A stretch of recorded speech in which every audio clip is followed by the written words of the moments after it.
Hello everyone, welcome to the Concern Dialogue. Today I will be talking about the rental licensing program, which is again quite a stir in the city of Brampton. So as you already know that city has paused this program just 3 weeks after its launch. City of Brampton is promoting their hidden agenda under the rental licensing program. Hence the city hall tried to be add some clauses in this licensing program which violates the human rights code of landlords and the tenants. For obvious reasons, large commercials, roaming rental buildings are coming in the city in some times, which is not controlled under the RRL. In fact, rental licensing program is used to be a tool to shut down the smart landlord market so that the bigger corporations can take the advantage. It is alarming how the political figures are trying to manipulate the media and promote their hidden agenda without any question being asked. In the rental licensing program introduced in the January 1st, the city attempted to sneak in the clauses that directly contravene to the human rights code of both landlords and the tenants. That clauses are concerning, my friend. In this video, I will highlight those clauses in the reference to the Ontario Human Rights Guideline. OHRC published a document, Room for Everyone, Human Rights and the Rental Licensing Program. And all my video will be taking the reference and give the educations to the city of Brampton to take the reference from this document. Room for Everyone, Human Rights and the Rental Housing License. It tells us what city could or should not be doing when they are implementing the rental licensing. According to the OHRC, it is the imperative for the municipalities to avoid any discriminatory impact for the rental housing license. Yet, you see that in Brampton, right? City of Brampton has launched the RRL as the pilot in the 5 word referring to the most complaints from these words due to the educational institutes in these words because of the students are renting in these words. According to the OHRC, this document, point number 4, rule out the bylaw in the consistent non-discriminatory way. As stated in this bylaw, the bylaw meant to be serve legitimate planning or the safety purpose. It should be needed by and apply to the every part of the municipality.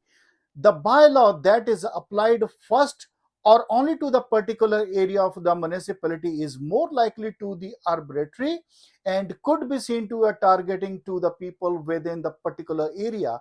If the people in that area identify to the certain code ground, for the example, they are belong to the racialized community or they are mostly the students, then the municipality is targeting that group of the people and could be expectable to be found to be a discriminatory contrary to the code.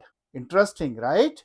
Picking up the words where the students are living, discriminatory per the OHRC, which is a direct violations by the city of Brampton.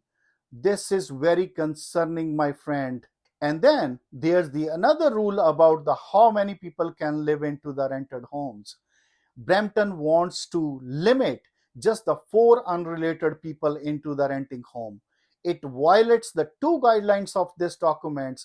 It violates the 2 major clause. The point number 6, avoid the arbitrary bedroom cap. It states that municipalities need to be carefully examine whether the cap that they are considering are the arbitrary. If they are meant to be the address parking or the other planning concerns, then they are allowed for the variance for the homes and where the originally constructed to be have a more bedrooms than the cap allowed. If they have established the cap for the rental homes, what is there the explanation for not applying for these caps for the owned homes that have the same built? If the municipality are concerned about the safety, why they are not the same reason is not applied for the owned homes? This is according to the OHRC.